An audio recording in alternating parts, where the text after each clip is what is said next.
It's 2024, and we now live in a time where the Intellivision Amico has gone from upcoming and stuck in development hell to being out and existing, although not in its originally intended form.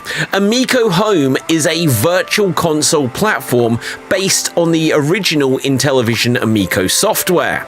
It allows gamers to select and purchase games designed for the Intellivision Amico from a dedicated Amico environment. In today's discussion, we'll be taking a look at everything that has been released for the Amico so far, including the Hub platform app, the controller app, and the library of games that has built up to date. Let's explore Intellivision Amico Home.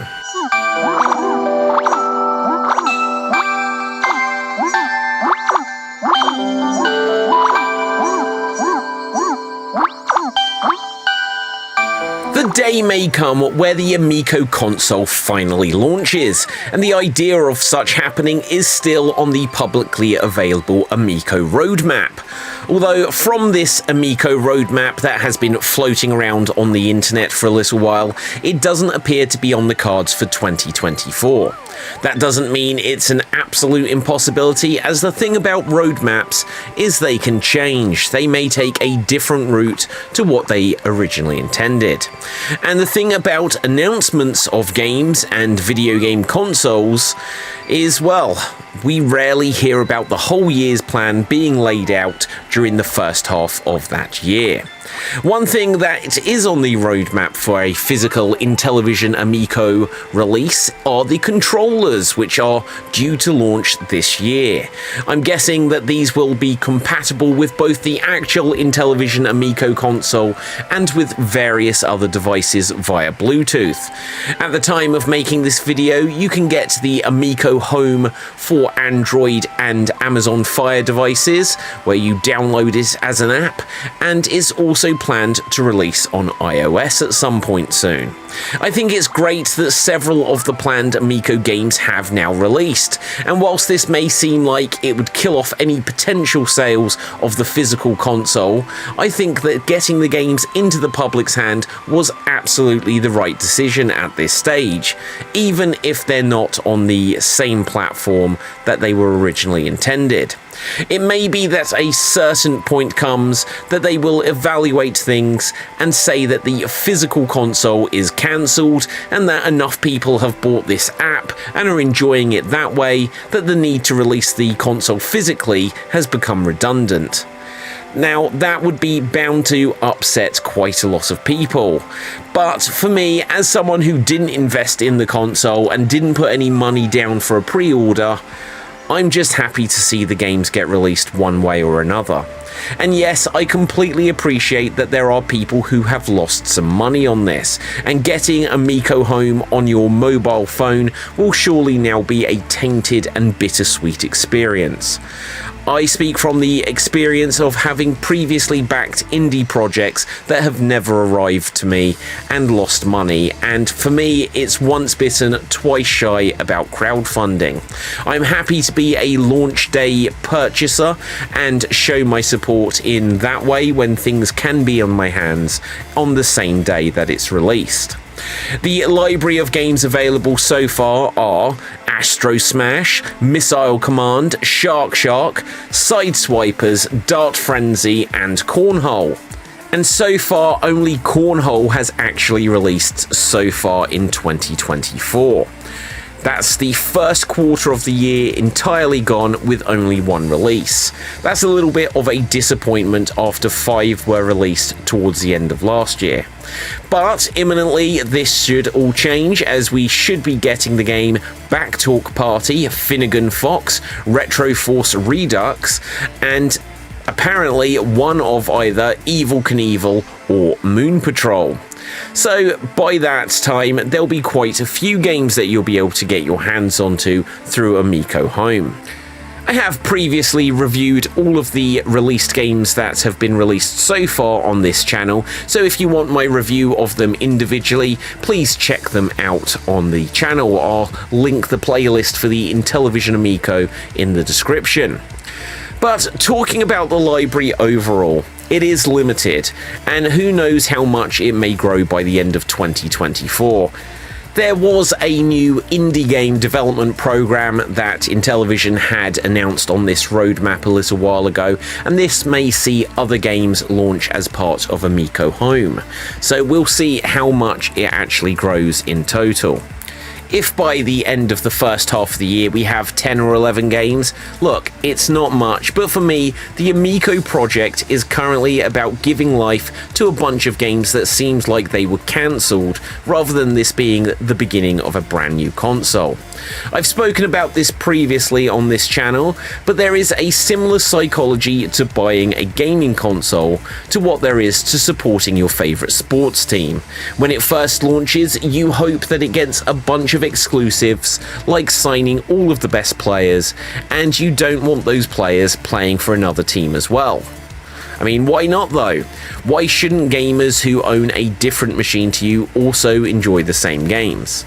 The simple reason is that deep down you want others to be part of your team and join the same console community as you are in, otherwise you know that in the world of consumer electronics there may not be enough reason for players to continue to buy the console you bought. If this happens, history has told us that the unsupported console will stop production and not get developers make new games for it. Unfortunately, in the case of the Intellivision Amico, in order to build some money to continue the Amico project, Intellivision did already let some of its games appear elsewhere. Shark was maybe the Amico game I was most interested in, as I loved the original game on the original Intellivision console, and that, along with Astrosmash and Dyna have been released on other platforms like the Nintendo Switch. I, of course, stayed loyal to the Amico and got Shark and Astrosmash for the Amico Home, but with no sign of Dyna still coming to the platform, I picked that one up for the Atari VCS. Speaking of which, the Atari VCS is another console which seemed to be of a similar mindset to the Amico, a kind of retro-themed indie console that can play some more modern games. And truthfully, I'd love to see Amico Home as the app released for the Atari VCS as a way to let players experience the full Amico library on a dedicated home console. I think I'm correct in saying that Amico, as it has rolled out so far, is still seen as something of a test launch phase, and maybe it's that they still wanted to fulfill actually having released something to the public before the end of 2023, and wanted to use players as testers, and wanted to have something to show to potential investors so they could swoop in and save the project. So they haven't gone for the full launch yet. With what has released so far, it's all been very low-key, and I'm not sure I've seen any advertising for it. If physical controllers are being sold by the end of the year, they'll surely have to start to say we have an official launch. But my suspicion is that if the physical controllers do come out, they'll be advertised as compatible with Amico Home, and I think that it may also come with a code to download an Amico Home game of your choice. I like the design and simplicity of the user interface of Intellivision Amico Home. It gives an idea of what we would have seen if we'd had the actual console, and is simple enough to launch games from, although I've always gone directly to the Google Play Store and downloaded games from there. Partly because I don't quite trust doing anything directly from the Amico app, and at least if I purchase anything from Google Play Store, I can contact Google support if there's an issue. Truthfully, all of the games could just release on the Google Play or Amazon Fire or Nintendo Switch eShop, and there would be no need for the Intellivision Amico Home app. You can launch them without opening Amico Home, although you may need to have it so that you can register the device you're using as a controller. And this brings me to the elephant in the Amico room, the baffling choice that they have made to make players need to use two mobile phones to play a one-player game. In one sense, I get it. One device acts as your console and another device acts as the controller. But you could literally end up needing 5 mobile phones just to play a 4-player multiplayer game with friends. To me, the choice was done just to preserve the idea that Amico exists as its own platform. It seemed unnecessary as they could just release the games individually, as evidently can be done and demonstrated with Shark and Astrosmash on the Switch. If there was at least achievements or trophies or some sort of high score table that could be accessed in Amico Home, it would make more sense for the platform to exist, and maybe those ideas could still be implemented. But as it is, Amico Home feels like an extra unneeded step just to play these games. Even though Amico Home has been available for around 6 months on the Google Play Store, it has gone this long without coming to iOS. Not sure of the reason, but bizarrely you can still get the controller app for both Android and iOS, and you can use them cross-platform. So I frequently use my iPhone as a controller and my Android phone as the console. The controller app just sets your smartphone as a touchscreen equivalent of the Amico controller. And again, I think the games could have all been designed to play on a single phone, or at least with a Bluetooth controller. Some games do work with Bluetooth controllers like the Backbone, and it may be that they work a little bit but not quite as much as you'd like. For example, my Backbone will let me use the analog stick to control the fish in Shark, and whilst this is also true in Astrosmash that you can use the analog stick, you then need to touch the touchscreen to actually fire your weapon. It's just a little bit baffling that they couldn't have ironed all of this out.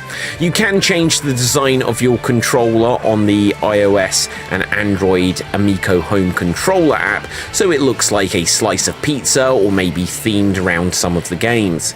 This is a nice touch, but you basically won't be looking at it during gameplay. The Amico concept somewhat follows the groundwork set out by the Nintendo Wii and Nintendo Wii U, and unfortunately they've picked up some of the bad points of those controller and console experiences. Dart Frenzy and Cornhole are both motion-controlled games, and in my experience are tricky to get used to. The games still show some signs of being developed directly for the actual Amico console and ask you if you're using a lanyard, which would come with the official Amico controller. The games literally won't let you play them if you say you're not using a lanyard, but who has a lanyard for their smartphone? And then the idea that the original Amico home controller had a touchscreen hasn't proven to be as good idea at all, considering that many have pointed to the controller having lag and issues with the tech as the main reason that the Amico console stalled and didn't launch. I have to say that I've not seen a single reason for why having this motion controller with a touchscreen has been justified. As Nintendo learned the hard way with the Wii U, having a separate screen in your hands doesn't work with a home console like it worked with the Nintendo DS having 2 screens. On the Nintendo DS, having a second screen worked great, but that is because they were so close together that they were effectively one screen just split in the middle. Case in point, I think the Nintendo 2DS was literally a single screen with a plastic divider across the middle. But as discovered with the Wii U, looking down at your hands to look at the action and then looking up to the screen and then back and forth is cumbersome. Your neck will hurt if you have to do it too often, and even if you held up your hands in front of the TV, which would probably hurt your shoulders, it's simply that human eyes cannot focus on both at once, and there is no real benefit to having it. At best, something like a card game would give each player a private screen, but I'm not sure what games are planned for the Amico to justify it. In the case of Intellivision Amico, even if there are plans to release it in 2024, I can understand, based on all of the delays of Amico over the years, that not saying it's coming out until it's known for certain is the most sensible approach at this time. I think one of the main things for Intellivision was that they really wanted to get something out to the public by the end of 2023. And heck, they achieved that. There were 5 games released, and the Amico home app and the controller app. Considering many had given up hope of anything coming out at all, or felt burned by the Amico experience, I see it as a huge positive that we have got this far. I know that there are many in the Amico and retro gaming community that feel that the delays, crowdfunding and other issues over pre-orders and refunds have tarnished everything surrounding the Amico beyond repair. But that is something I'll mostly park to the side as a conversation for another day. This today has been an examination and review of what we've actually got as a product, and whilst it's far from perfect and not quite as intuitive as I'd like, at least it allows us to play these games. So despite all these issues, I am pleased that we've reached the stage where something has released, and I'll attempt just to be grateful for what we've got versus what we haven't. That said, we still haven't got the console yet, at least not physically. The roadmap shows that there are plans to get Amico controllers released by the end of the year, and that in itself is both bizarre at first glance, but also, just as I have physical Amico games, these may prove to be something of a random and cool collector's piece of a system that you could get games and controllers for, but not the actual console itself. To me, Amico Home kind of reminds me of the early days of the WWE network. For years it was said that WWE would launch their own TV channel, but it took so long to the point that an actual TV channel became outdated as an idea, and instead they just released an app. With the Intellivision Amico, it may be that we've reached the point where there is no point in actually releasing a physical console if we can just have the virtual console in Amico Home. If you want to see what I thought of all of the released Amico games to date, do check out the reviews of the individual games that I've got up on the channel. Some of them are good and some of them perhaps not so, but at least they are here. I will be there to cover the likes of Finnegan, Fox and Moon Patrol, so do make sure you smash that subscribe button here on the Geek Battle Gaming YouTube channel, and I am going to be taking us along the way on this Intellivision Amico journey for as long as we can.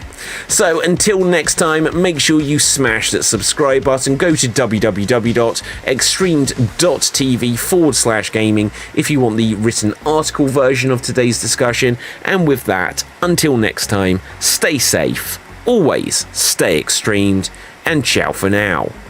Boom, we're off the air.